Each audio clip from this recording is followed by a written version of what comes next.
Good evening. I'd like to welcome everybody here tonight to Telstar. We are presenting information on juuling and vaping and e-cigarettes. As many of you know who are in our audience, this is becoming an ever increasing issue among our youth population. And so our hope tonight is to be able to share some information and our experiences here and be able to answer questions that any of you may all have. We are very lucky this evening to have with us two speakers. Emily Eastman will start with us. She is from Healthy Oxford Hills, and she will also be followed by Melissa Gilman, who is a licensed alcohol and drug counselor from Tri-County. She actually spends a day a week here with us at Telstar, being able to provide referral services for us, assessments, and individual counseling for students who would like to look at their substance use. Lastly, we have administrators here with us this evening who will be able to talk with us about our policy and how we try to both set a precedence and understanding of keeping our schools safe while also being able to offer treatment options when we have situations that come up where students are being disciplined for substance use. Thank you. And I work down in Norway. In the last probably 3 or 4 months, the vaping and juuling has really come to the attention of schools and stuff. So this is my third or fourth presentation on this. So I'll give you a little bit of an overview of what Joule is, what it looks like. There's also new devices that have come out since I even started this that are even more hard to notice than a Joule. So I'll show you what those look like, as well as I have a number of different kind of electronic devices up here you can take a look at the end. And I'll go through the health part of it, as well as what to do if your child or a student needs help with it. So as we know, tobacco is still the leading cause of preventable death. It still is taking on. So even though smoking rates from combustible cigarettes have gone down, it still needs to be talked about. And now with juuling and vaping and e-cigarettes on the rise, it's only going to probably create more habit for regular smoking to be picked back up. So like I said, the good news is over the past years, we've done a really good job of being able to limit the smoking with combustible cigarettes. In 1997, there was about 37% people smoking, and it's now down to 8%, and I think it's a little bit lower as of the 2017 MIAS data, which we'll get into some of that as well. So that's good to see that smoking rates have gone down. And this is for just Maine. 1 in 4 middle school students are susceptible to tobacco use, so they have somebody that is in their life that they still see. So that's better than the 3 out of 4 kids that it used to be. 5% of kindergarten and 3rd grade students live with someone, so that rate has gone down tremendously. 24% of high school students have been in a car with someone who has been smoking a cigarette in the past week. Again, all of these, they still are high. We would like it to be at 0, obviously, but compared to what it has been in the past, these numbers have gone down tremendously. The bad news with the e-cigarettes starting up, it really hasn't taken off until this past year. When I actually took this position 2 years ago, e-cigarettes still wasn't a huge thing to talk about. We still were just talking about regular tobacco, and then it was probably the end of summer last year that Joule and e-cigarettes really started popping up a lot, and it really started to take a focus on a lot of my trainings that I went to because it was just more prevalent now. So here are some. These are compared to the 2017 Maine integrated health surveys that our students take. They take a health survey every 2 years. Some middle schools take it and they go right up through high school. The public schools, they just finished taking them right before February break, so I'm really interested to see what these statistics look like at the end of when they get the results. It's going to be hard to tell if it was actually the e-cigarette rates that have gone up, only because they've changed the wording to some of the questions. So instead of just saying e-cigarettes, have you smoked e-cigarettes in the past 30 days, they're actually writing out what that is. So kids can be like, oh, that's a Juul, because it will have the different e-cigarettes listed. So that might be a little hard to tell if it was actually the rates going up or just that they now know that a Juul is an e-cigarette, whereas before they might not have heard of e-cigarettes because that's not really a popular term with our teens. So this is a graph, which is kind of crazy to see, but it definitely is going to make me interested to see those survey results, because like I said, those were done in 2017, and as you can see, the red right here, this is the Joule Sales. So there was really nothing going on, and then right around the end of 2015, they started like putting out the different flavors that are very tasty and they smell good, and so as you can see, it starts to go up. And then right in the beginning of 2017, it just skyrockets right up, and it was like something ridiculous, like over 300% of e-cigarette sales went to Joule. So they just like overtook all the other e-cigarette devices that are out there. A lot of them started to decline, and it was a lot to do with the marketing of that. So what is in these products? So in that same survey, they asked the kids, what is in an e-cigarette that you're smoking? And 54% said it's just flavoring, nothing else. It's just the like candy flavor that's in there or whatever the fruity flavor is. 25% of kids actually knew that there's nicotine that is in all of them. 13% had said that they had marijuana in it, and then 8% weren't really sure.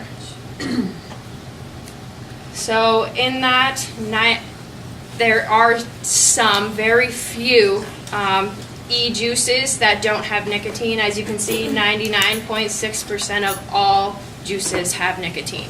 So if you look on some of them, on the front, it might say something about no nicotine, but if you look on the back, there's still like a 0.3 or a 0.03.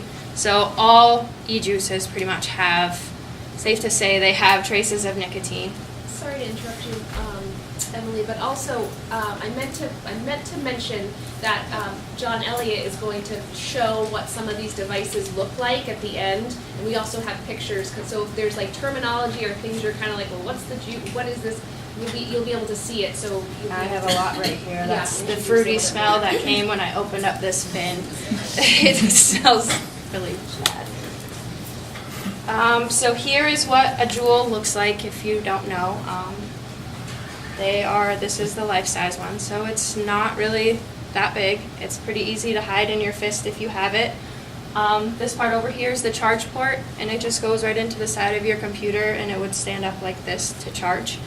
So a lot of parents and teachers might just think that that's a USB that's in their computer, but really it's the charger to a Juul. As well as at the top, the different colors are the Juul pods, which is the piece that has the juice in it. And right now, they have banned all of the fruit flavors and the yummy flavors, as they say. And the only ones that you are allowed to buy are tobacco and menthol. Because with the FDA fighting and saying that they're targeting kids, they said, well, we'll take off all the fruit flavors and see if that does anything to stop sales.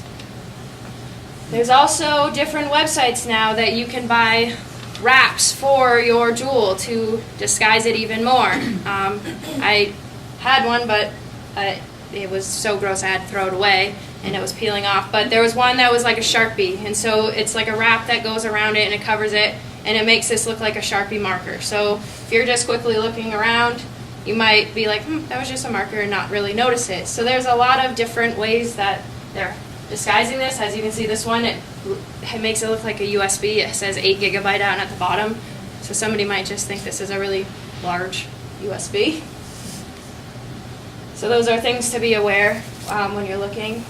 And one of these Juul pods, so one of these contains at least one pack of is equivalent to at least one pack of cigarettes. They're now finding that the concentration of the nicotine in these is actually more than a pack of cigarettes, and that's about 200 puffs. And I know that I've spoken to different teens that have been confiscated with this, and some of them were easily going through one a day.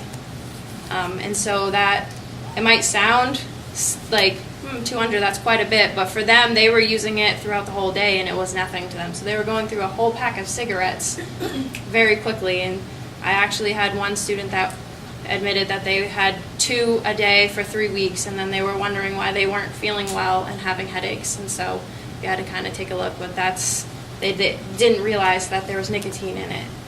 That's why. So here's a bunch of pictures, so it might be hard to see, but these are a lot of the different devices. I have a majority of them here. Like I said, I can show you at the end if you want.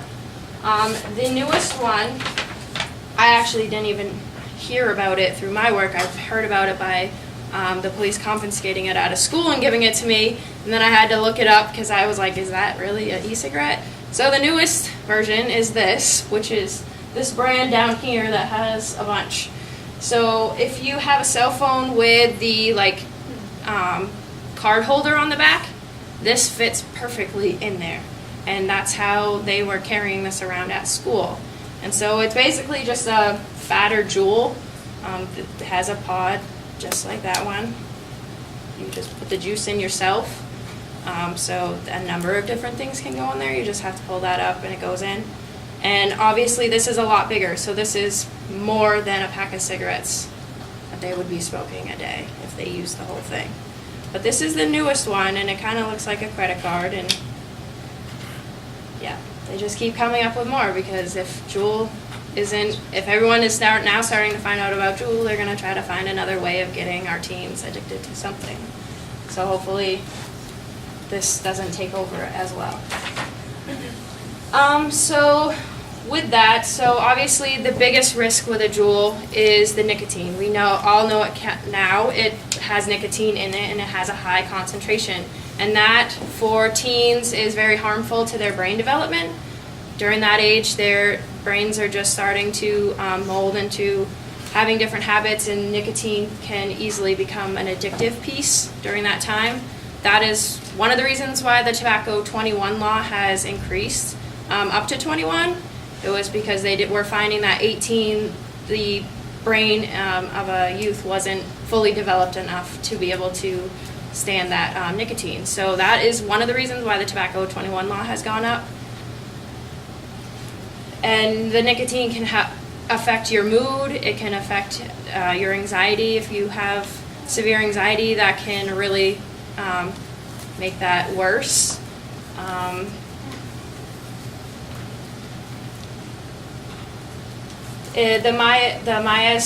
The health survey that I talked about earlier, 57% that had reported that they had smoked an e-cigarette had also smoked a regular cigarette at the same time. So it's showing that if they're smoking, most likely if they're using an e-cigarette, they will go on to smoking a combustible cigarette. So that is a really high number. Over half of the kids smoking e-cigarettes were also doing that, as well as 49% were using marijuana. So those numbers are ridiculously high, and it's just they're putting themselves and their bodies at a higher risk of being tempted or wanting more once that nicotine isn't satisfying them. With the Joule being so new, they haven't had a lot of time to do the testing on it, but they have found there are really dangerous chemicals within it. And I have a short video that I'll play in just a second, but they're finding that just by inhaling it and it's burning, because inside there it has to heat up enough to make that liquid go into smoke. So they're finding nickel and tin and different metals like that you're inhaling as well. And this video kind of explains a little bit more about some of the other chemicals that are being found. So let's save this for it.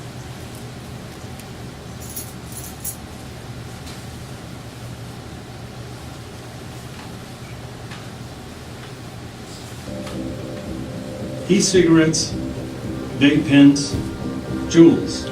They're often marketed as safe alternatives to smoking, but their cool designs, fun flavors, and the fact that they're easy to hide means it's not only smokers who want them, it's kids. And for kids, they're definitely not safe.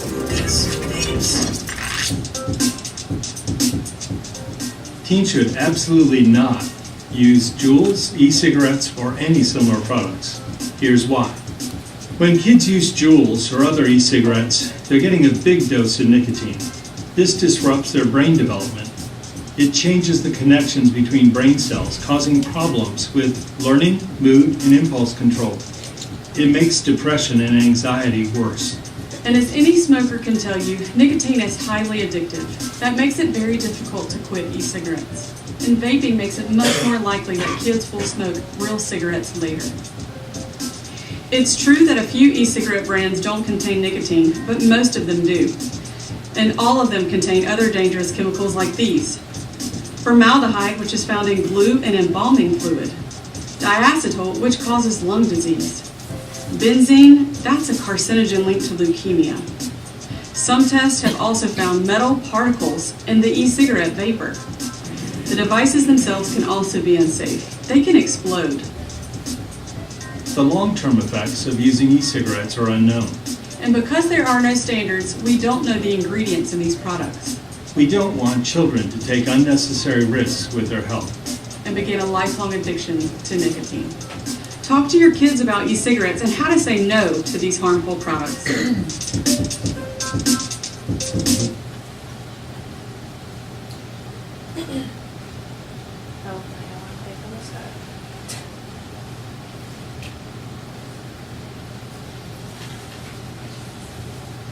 So as you can see, there's still a lot to be done to find out what else is in there, but what we do know is that they are not good for the body, and that a lot of our youth just don't understand what that is doing to their body, because they don't see it on the outside happening. It's all on the inside, so it doesn't become more an issue to them. Also in danger are, smaller children. The fruity flavors can really trick a young, like 4 or 5-year-old. They might be going around and just smell, oh, that smells good, and they might want to try, eat it or something, as well as pets. A lot of pets like to grab different things, so if these are just lying around, those can also cause a lot of harm to them. So there is help available. So right now, the Maine Tobacco Helpline has extended it to youth. What this means is a student can be referred to the helpline, or they can call themselves. And now they actually have a texting line where they can just text in and somebody will text them back, because that seems to be an easier way. But what you do is they would get up to 8 weeks of free counseling, so they could talk to somebody about the steps to take. The only thing with youth, so children under 18 are not able through the helpline to get free lozenges and nicotine patches to help with the withdrawals, but that's something that a primary care doctor can be discussed with them, and whatever they see fit, they can prescribe to that child. It also depends on the severity of the withdrawals. If they are severely addicted to the nicotine, which I didn't mention earlier, but nicotine is still the #1 hardest addiction to break. So by starting this at such a young age, it's just making it really hard for them to overcome that when they become adults. So there are a lot of different, here's the tobacco helpline number right there. I also have different sheets over there that have the information as well, and it lists out what the different options are once you call in. There's also a lot of campaigns that have just started up. So one of them that has taken off, and you might see it on different ads on your computer, is where I've seen it. I haven't seen it on TV yet, but it's called You Are the Target, and it's for our teens, saying that they're the target of these tobacco companies now, that if they can get you addicted at a very young age to something that you don't even know is harming you, they'll have you for life. They'll trap you and they'll have you for life as their customers. So that campaign is really pushing out a lot of ads to kind of show the teens the different effects of juuling and that there's nicotine in there and what that means to their body. I also offer, aside from doing presentations like this, I work with teens on motivational interviewing, which is basically giving teens the skills and the confidence in themselves to have a meaningful conversation with someone. So if a group of kids want to be able to have a conversation with their school about this epidemic, I can easily come in and talk to them and help them feel comfortable talking about any type of topic is really what I say to them. But obviously mine is geared towards tobacco and how to talk to somebody who is either thinking about smoking or is smoking or things like that they might be worried about. So I have that kind of program. This is the You Are the Target symbol that's going with that campaign. And here, these are just a couple of different quick ads that they have that you might see. I have noticed also on like MTV, they're now pushing to say that e-cigarettes is not a healthy option for teens. And so I get the question a lot when I'm talking to them and they say, well, I heard an ad on Pandora and it talks about how it's a harm reduction for people, and if they're smoking a regular cigarette, using the e-cigarette is helping them. That is technically true, but that is for adults. So that is for somebody who has been smoking. That's what e-cigarettes were originally made to do. They were put out there a while ago for a harm reduction for adults that were needing help coming off of regular cigarettes. But now with all of the advertising of the fruity flavors and things like that, which most adults probably aren't too fond of, or that's not going to really do it for them, is obviously targeting our youth. So that has been in there also being looked into by the FDA, so hopefully they will see that that's happening. And that's basically all I have. So I'm happy to answer any questions because I know I talk really fast when I do this. So if you have any questions, feel free to ask.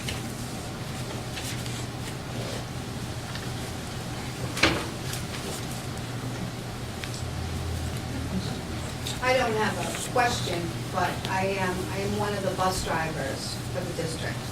And I started noticing probably the end of last year, more predominantly than before, that the smell would go through the bus. So from the back to the front, and you really do think it's a girl with a body spray, and it smells like apples or anything, and you think it's a body spray.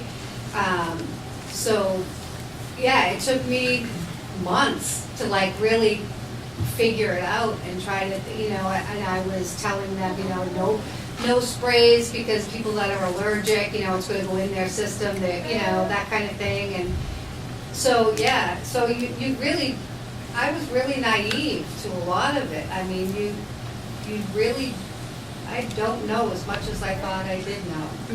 And there's a lot of things out there to help kids disguise this as well. At one of my previous trainings, we learned that there's now sweatshirts that they just, it looks like they're chewing on the string. So there are a lot of things to just... Oh my God, are you kidding? It's no, that is a huge... That's a really... I had not heard of that. I've seen it. Mm-hmm. I've seen the kids doing it. And I thought, what the hell is going on? You know what I mean? That's dirty. It's gross. People touch, you're touching that all day and your hands are touching things. Wow. So there are a lot of different things that are coming out to be aware of. And like I said, I didn't even know until just 2 months ago when I went to a training and somebody brought it up that had been given to them as something that was confiscated. And so that is something. So I find that it's really important to just have these conversations with youth before it becomes an issue, before they're in trouble, because most likely if you're catching them and you're confiscating it, they're not going to want to listen to you because they now know they're caught. But if there's a way to have a meaningful conversation with a youth that you have a good connection with or a relationship with, that seems to be the best way to get the information to them when they're not in trouble. So when I go, I've done it to a couple of different school staff, and it's just what I've told them I've had experience with talking with youth is it's before that. I don't even ask, like, are you using it? Doesn't matter, to like just giving them the information in a gentle and respectful way ahead of time seems to be the way to get it to them. And obviously now with different ads popping up on social media that they are aware of will also help get the information to them. But I think the biggest reason why it's so prevalent right now is just because they don't know what's in it. It just looks like a cool trend. It doesn't matter what kind of kid it is. It's hitting all targets of kids.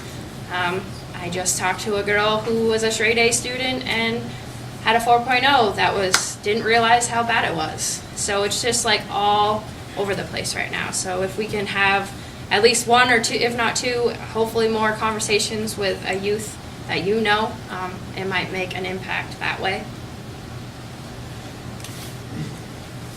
For the sweatshirt one, if you like touch the string, could you feel it? Is it rigid in any way? Not really.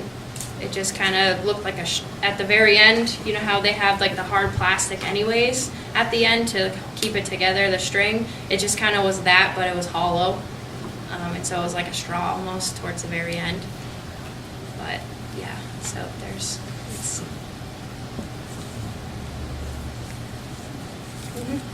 You just mentioned that the FDA has, did you say they banned the flavored ones? And They it's just have- menthol?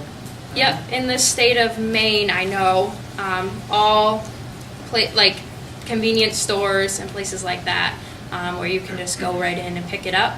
For one, you have to be 21, but now they've banned all the flavors. So if you go, I know Cumberland Farms, they're a store that sells Joule, and the last time I was in, I looked, and they don't have any fruity flavors. It's just the tobacco flavor and the menthol flavor.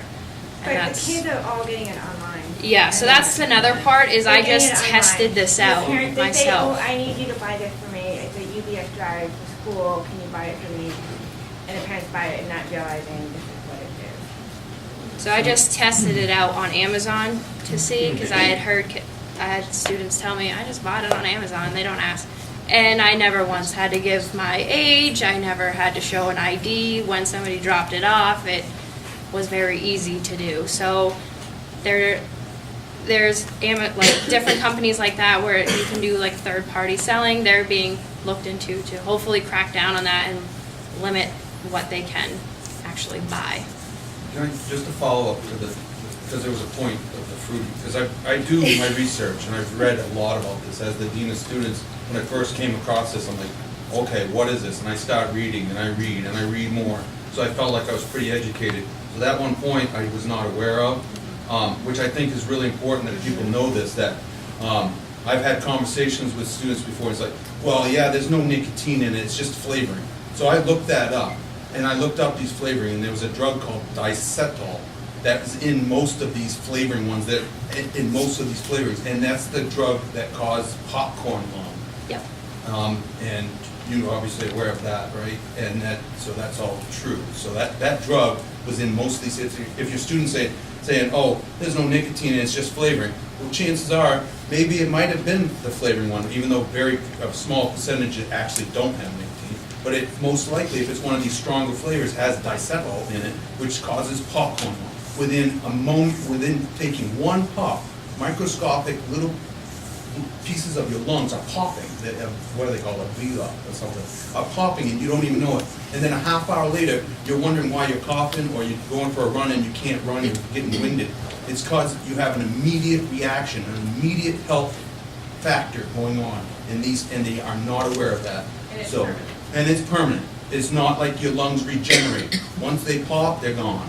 And that's horrible. So I'm glad to hear that the flavorings are going out, because that, and those that don't know about it, they found this out because people who were actually making microwave popcorn were having lung problems. So they started researching and then they determined that it was this drug that went into the butter flavoring they were inhaling, and that was causing them their lungs to these little sacs to literally actually explode, and that's what's causing all their the problems. So I'm glad to hear that they're at least making that step, because that was really kind of nerve-wracking to hear about that. And also with vaping, wet lung has been found in a lot of different cases. So obviously everybody's body reacts to different things in different ways. And so there haven't been a high number of cases, but there have been enough to kind of figure out the correlation. And so for wet lung, how I explained it to the kids was, if you think of a room when it's really hot and it has condensation kind of going down the window and the water's dripping, that's essentially what your lungs start to look like on the inside, where the fluid starts building up. Some people's bodies, they can absorb that liquid a lot faster, so they don't really have that hard of a time breathing right off. Others, where it doesn't absorb at all, it can put you right into a hospital. And there's been cases, there actually was a girl on the Today Show not that long ago where this happened to her, and they couldn't figure out what was going on, and they went in and found her lungs were filled with fluid. So she ended up having tubes out the side to drain all of that fluid, and she was in there, and that was after just 3 weeks of vaping. Is all she had done was 3 weeks. So everybody's body reacts differently, depending on how your body is. You see it a lot faster or you don't. And so I also tell the kids, if every time you puff it off of your vape, you started to get a sore on your face, are you going to continue to do that? And they're like, no, I don't want this thing on my face. And I'm like, essentially, that's what's happening inside your body. You can't see it. And so by being able to kind of put it into visual for them, it makes it easier that way too. So I have a lot of concern for a lot of our children who may have never seen a vape. That's why I brought my son with me today, because I don't think he's ever seen one. I don't think he would know what it is. And I'm happy that you brought some of them. He's not happy to be here, but I talked to him about it, and I said, and as a parent of a middle school kid and a younger one, I'm terrified of it, and to say, if anybody asks you to suck on anything, just say no. Like, I don't know how to tell them to say no, because I feel like there's a lot of kids that aren't going to realize that that's what they're doing. So how do we make our children, I'm bringing mine, I know there's a couple other teams here, but I'm thinking, how do we get that out to the kids so they understand what these things are, that it's not just candy flavored whatever. Mm-hmm. So I think obviously with it being so new, and parents and adults not aware of really what it is either is the first thing. So informing parents to know what it is, to be able to have that conversation, and like I said, in a respectful and kind way, where they will, and it might not be the parent that's going to get through to the kid. It might be a teacher that they have a really good relationship with, that they trust, and they're hearing it from them. It's not going to hurt for them to hear it over and over. So I just think trying to have that conversation before it becomes an issue is really important. I know different health teachers in the area have asked for different curriculum or different things for me to go in and talk to kids in health classes, because one of the things was that they said was, well, we always were told growing up that cigarettes were bad, cigarettes were gross, but we haven't really been told anything about vaping and juuling. So that's, I think, the first thing is just to educate ourselves, and then we can educate the youth on that as well. So a really good step that you brought your kids here to learn about it, and that you're talking to them about it. And I think the earlier that we can do that, and the more of those conversations we can have, the better off we're going to be. And I think it's important to tell them that they're not the only ones that aren't doing this. It feels like right now every youth is doing it because of the rates are so high and things like that, but not every child is doing it. So it's okay to tell them that as well.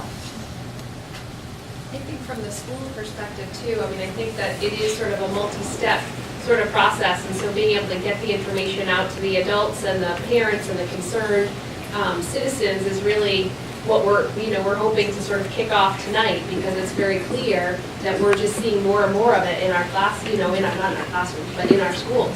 And so the program that Emily had talked about, the Sidekicks program, that was something that I had gotten some information about, and thinking about how do we offer sort of peer-to-peer information or more targeted information to the students at some point in time as well. So I think that this is sort of an evolving process, and we're trying to get our heads around all of that. So thanks for coming tonight. And also, I do a lot of good work in Rumford, and Mountain Valley High School has been dealing with this significantly. They actually asked the staff to start using the students' bathroom, because that's where the students are smoking. So they now use the bathrooms with the students to try to catch them or to say this is not okay, we do not accept it at our school. So, and it seems to be working so far, because I think they've had to make a policy change in the school to address the problem. So, oh, I'm sorry. Okay. So I'm an alcohol and drug counselor, and I've been here at Telstar for, I think this is the 3rd year that I've been coming in here and working with students. And I also work at Freiburg Academy and Lake Region High School. So this is a problem like across the board in all different schools. And it's great that we're taking steps to try to stop it from happening. And unfortunately, it's so easy to do it everywhere. Like, kids are doing it in classrooms. The teachers turn their backs and they're hitting their vapes. They can swallow the vapor so that it doesn't actually blow out a cloud. Ghosting. I learned that term. That is called ghosting. Ghosting, yes. Learn that. So what I do with students, I get referrals from schools, and those referrals usually come from the staff. Either the students have talked about having a problem with substances, or they've gotten in trouble for having like vapes on them or vaping in the bathroom or something like that.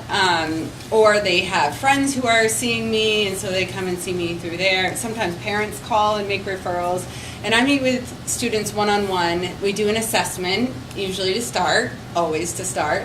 And that really looks at like the whole picture, what's going on in their life, their physical health, their mental health, their family, their history, things that they're struggling with, things that they do well with, and we just sort of like capture a whole picture of what's going on with them.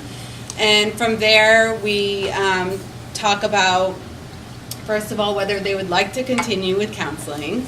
And then we develop some goals, and we work towards whatever those goals are that the student sets for themselves. So typically, if students are trying to quit vaping, for example, if that's their goal, then we'll talk about a quit plan. We'll talk about strategies. We'll talk about things that are triggering their use, things that are getting in the way of them stopping to use, and different things that they can try to help them to stop their use.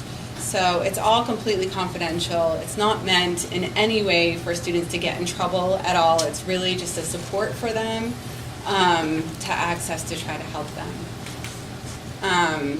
So like Emily said, she covered the addiction piece of it really well, but what the research tells us is that the earlier that people start a substance and the more often they do it, the more likely they are to be addicted. So it's really important for us to try to capture this and get them supports as soon as possible, so that hopefully we can stop that cycle before it happens. Because when people take substances, and nicotine is included in this, it releases the feel-good chemicals into their brain, dopamine, which activates the pleasure center, which makes it really enjoyable, and it makes them want to do it again. And so that sort of starts the pattern, right? And what we've seen through research is that when students use substances early on, including nicotine, they're more likely to use other substances as well, because it sort of activates that pleasure center in their brain that makes them more likely to try other drugs and become addicted to them. So there's a lot of like long-term effects that we've talked about, like addiction and the impacts that it has on their brain development and health issues. I do hear a lot, students think it's a healthier alternative than smoking, and it's really not. I mean, it's linked to cancer, it's linked to lung disease, it's linked to heart disease. We don't know all of the long-term effects yet because it's still so new, but we do know that it's not healthy for us in so many different ways. But you'll also see some like more immediate effects. if students are using nicotine or other substances. And like Emily said, there's an increase in mood problems typically, some irritability as they're going, becoming addicted to nicotine, and the longer they go in between using it, you're going to see an increase in irritability, in moodiness, in anxiety. You often see more problems at home with parents and siblings, more argumentative sort of behaviors. You'll see sometimes changes in social patterns, and so like things that they used to be interested in, they're not interested anymore. Kids that they used to hang out with, they're hanging out with different crowds. Oftentimes it has an impact on their academic abilities. So things that they might have been, classes that they might have enjoyed or been good at before, you'll see that sometimes they are getting worse grades and struggling to attend. So you'll see some patterns, some changes in behaviors.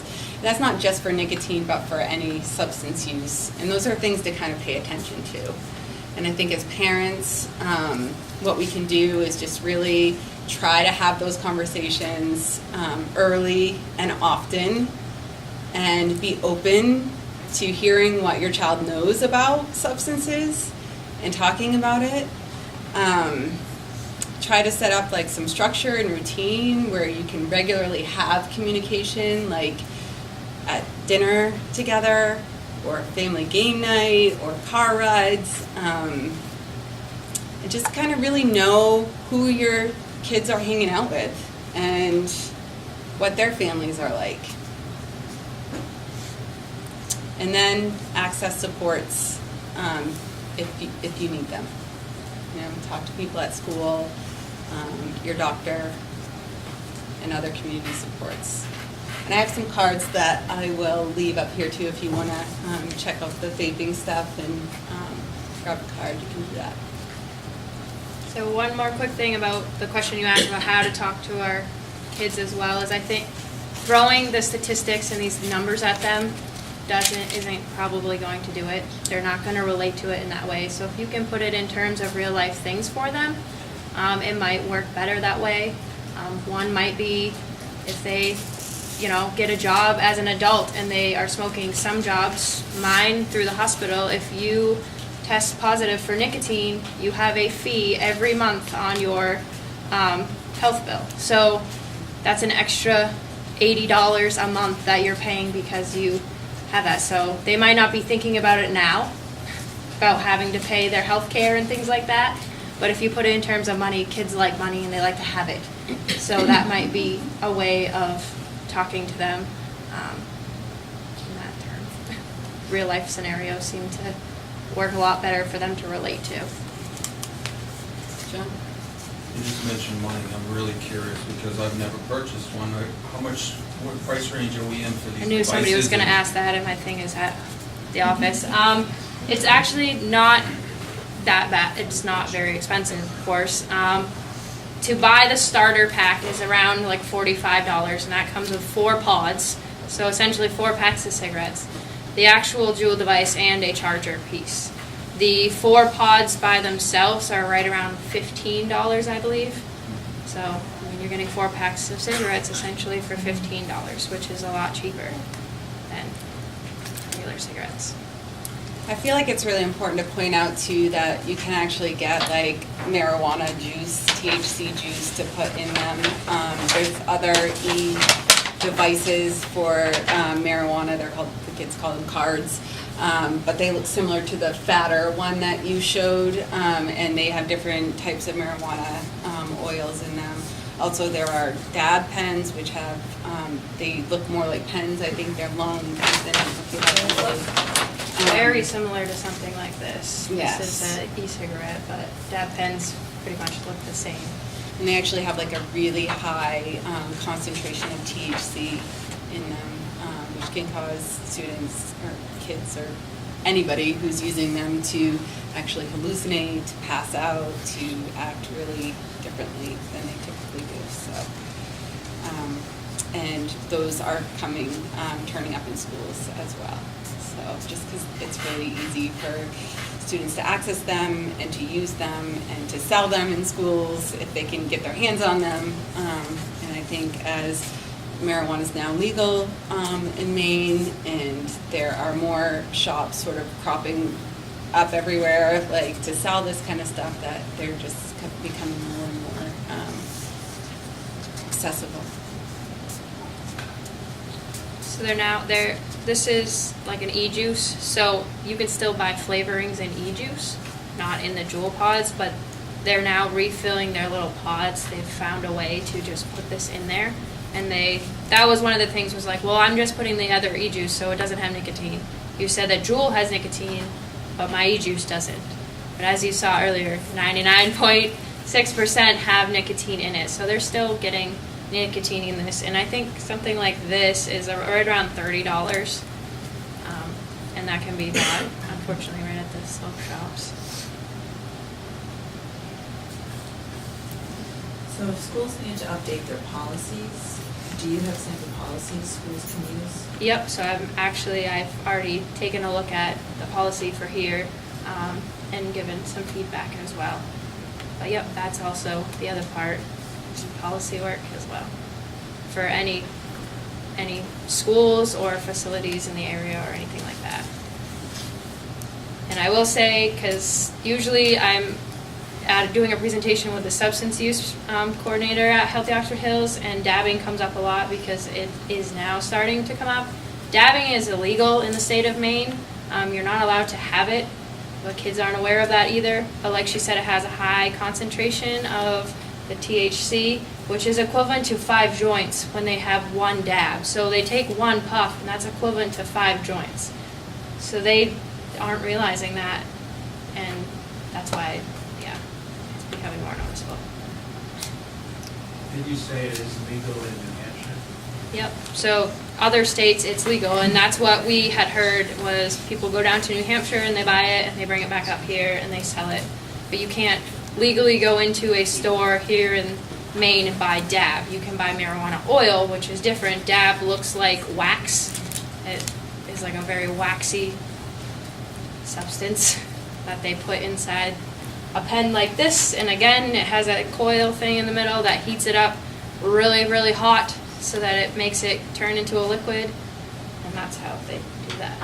Which that is all new to me. I had to read up on that as well, because that's the age for tobacco products in New Hampshire is still 18 as well. Yes. So I don't know how close you guys are to the border here, but close enough, right?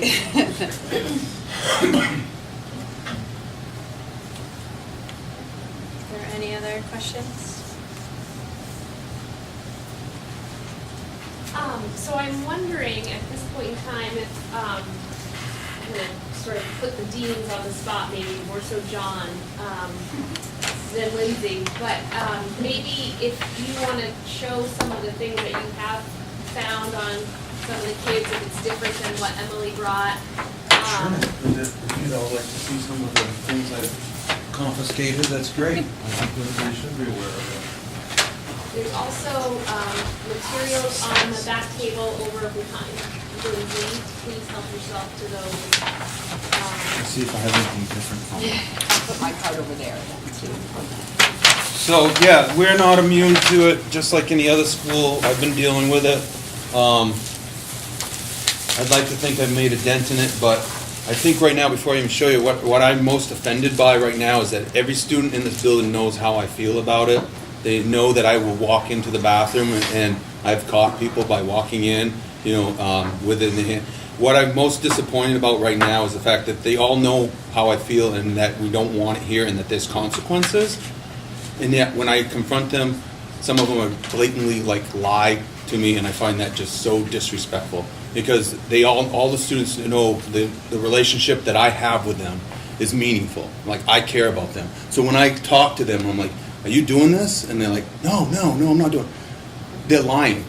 To me, in my book, that's worse. That's like the worst thing you can do in life. You're lying. You're being dishonest. So I have a really hard time dealing with students after that, especially dude, I know you just Jouled, and that's going to cost you a suspension, but what I'm really offended about is that you just lied to me about it. So it's really, it becomes a multiple lesson. It's not just about the Juul, it's about, you know, the things that we expect are how to grow up and be, you know, respectful people. But, so this one came out last spring, and this is the first one that actually came. It's brand new. Somebody tried to sell it. You know, we confiscated it, and they got their consequence. So, you know, well, I'll just leave them up here because actually I want to get rid of them. Because you know what? At first I'm like, oh, people are like, oh, they don't smell. Well, yes, they do, and they stink. And actually, I had this bag, and it's like I'm working in my office. I'm like, why am I getting a headache? And I'm like, and then it went away. I'm like, okay, no, there it is again. And I'm like, yes, it's this stuff. I threw it in the freezer because I couldn't get any work done. I put mine in a tote. So it's just some of the things that I've collected. This is a case that somebody carried it in. It looks like their glasses case, but if you opened it up, we found Juul pods inside of it. They weren't glasses. They're carrying this thing around like they have glasses. Well, when you don't wear glasses and you have a glasses in your hand, the teacher's going to ask you questions, right? They didn't think about that. How about somebody who has braces carrying around a container of dental floss? Kind of suspicious, isn't it? You open it up and you find what inside? Multiple packs of Juul pods, right? I have found it in stashed inside people's wallets. This one actually, I'll find the one right here. Found it right in their wallet. They even loved to carve on it. They thought it was cool. They thought it so cool they carved Epic on the side of it. Okay, this stuff stinks. I gotta wash my hands after I touch it. This one's actually leaking. I had to wrap it up. It's similar to what you saw. It's this one right here. Disgusting. Anyways, I've got this one's kind of interesting. This was a newer one that I got off somebody the other day. It's kind of weird. I checked it out. It's like there's that, there's this. I've got quite a few of the ones that look like your zip drives, or what are they called? What are they? USB port. USB port, right? Here's a USB port that I actually got the one where it plugs in. I even got the part that goes into their computer. Okay, so you're using our school computers to charge your Juul. That's really smart. Something disguised as a pen. Juice. Now this is a container that's like, they could have put anything. This could be marijuana. I never had it tested, but I mean, I don't know what exactly is in there. You're gonna suck that into your lungs. Great. Here's some more, a couple more of them like that. This is something different I'll bring up with you. I just the other day had found a shirt in the bathroom, and wrapped up in the shirt was, oh, they forgot their container of Joule juice. Well, at least I got that out of the school.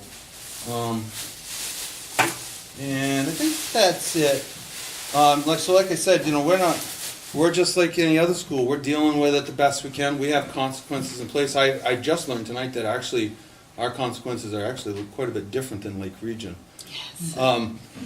And you know, I think that here we are trying to address the issue of helping students. I've heard other schools say, you get caught with one of these in possession in school, you're expelled. Lake Region will expel you. Okay? Here at our school, first offense for catching it, I want to help you. You know, I don't want you to go off and expel you. You're just going to continue to do this stuff. So first offense here for possession of a tobacco product and a Juul product is a 3-day suspension. But I like to work with the kids, and I think you've seen quite a few referrals because of it. If they're willing to go through the program, we can cut that down to 2, but then they've got to go through the program and be successful. And it's at least 3 half-hour sessions, right? And I'd like to say that that's working because, you know, I'm not getting repeat offenders, but they could have just got, you know, smarter with how they're hiding it, you know, and I know it's still going on in the building, and I'm doing my best to get rid of it. I am not afraid. The guys know I walk into the bathroom at any time, you know. So the fact that they are actually would try to do it, knowing that I could walk in there at any time, is another way that I just feel totally insulted by their behavior. So, yeah. So we've got similar. Yeah, looks quite similar to your stack there. I'll leave these out, and she has hers there too. You're welcome to look at it so you get a better idea of what some things look like. Could I just Wanna add add to anything? just to the sort of, if a referral is made to Melissa, so say somebody, was found juuling or having some kind of a tobacco product on them, obviously there has to be some kind of this message that this is not okay in the school environment, this is not kind of what we promote here. But we will certainly talk with the student. If the student is over 14, they can consent to meet with Melissa on their own. If the student is under 14, then the parent has to sign off on that. And what the 3 sessions is that John is referring to is this initial assessment that Melissa spoke of. And so really it's sort of like an introduction to, what's going well, what's not going well, do you want to make some changes around this, can Melissa be a support person? And certainly as a social worker, I'm another support person in the building, but the thing that's nice with having outside providers is she's not necessarily getting that immediate crisis situation that's happening in the moment, so she can have that full half an hour, this time of that day, this time of the week, and so when parents and students are willing to do that, she's here as a resource for us with that. And then if the student continues to want to meet with Melissa, even after that 3 sessions, that's great. And from a mental health and a substance use and substance reduction model, somebody who is going to that openly and willingly, the outcome's going to be much better. So this might be an introduction that's positive, and maybe it will continue. So that's sort of the idea of we want to be here to help you and support you. It's not just like out.